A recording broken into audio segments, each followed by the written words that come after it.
king saw that he had been deceived. But it was too late. He was too embarrassed to go against his sworn statement before all of the courtiers that were in there. And so he did what Pilate did. He washed his hands. The Bible says that the henchmen went into the prison and beheaded John the Baptist. And the interesting thing is the way that this story ends, folks. If you read this story, by the way, is in Mark chapter 6, beginning with verse 14, all the way through verse 28. It says that the man who cut off John the Baptist's head brought his head on a platter and gave it to the girl, and the girl gave it, or the daughter gave it to her mother. Who is the dangerous figure in this story? The dangerous figure in this story is the mother. Not the king, not the daughter, but the daughter is used as an instrument for the mother to get her purposes accomplished.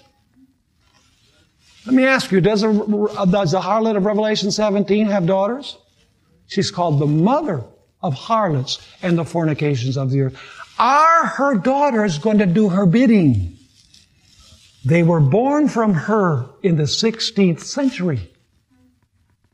And they sustain many of the same teachings that she sustains. And eventually they will join church and state as she joined church and state. And eventually they will be the instrument. They are not the protagonist. They will be the instrument through which she, the mother of harlots, will give a death decree against God's people, for God's people to be eradicated from planet Earth. You say, Pastor Bor, what you've presented is insane.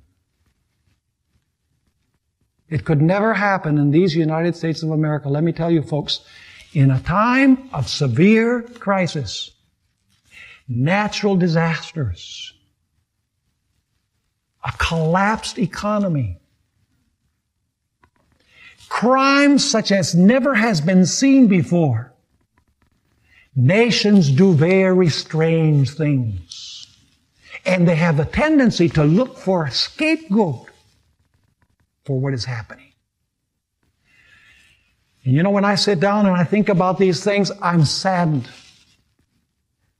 Because this is a great country. I wouldn't have wanted to have been born in any other country in the world than the United States.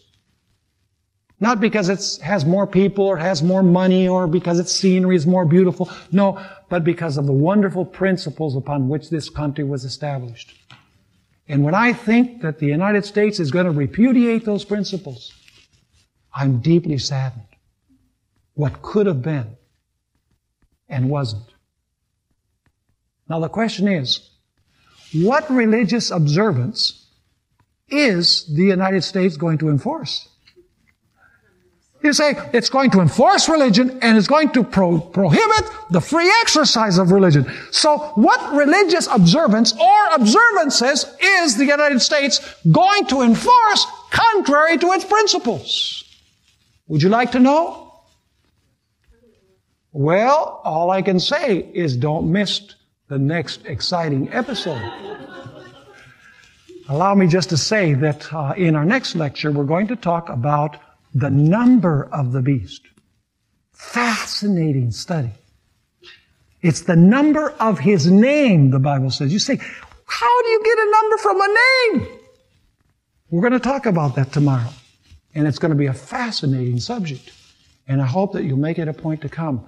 Because what we're talking about are life and death matters, folks. This is not just intellectual information. These are matters of life and death that we know them, or else we'll come out on the wrong side.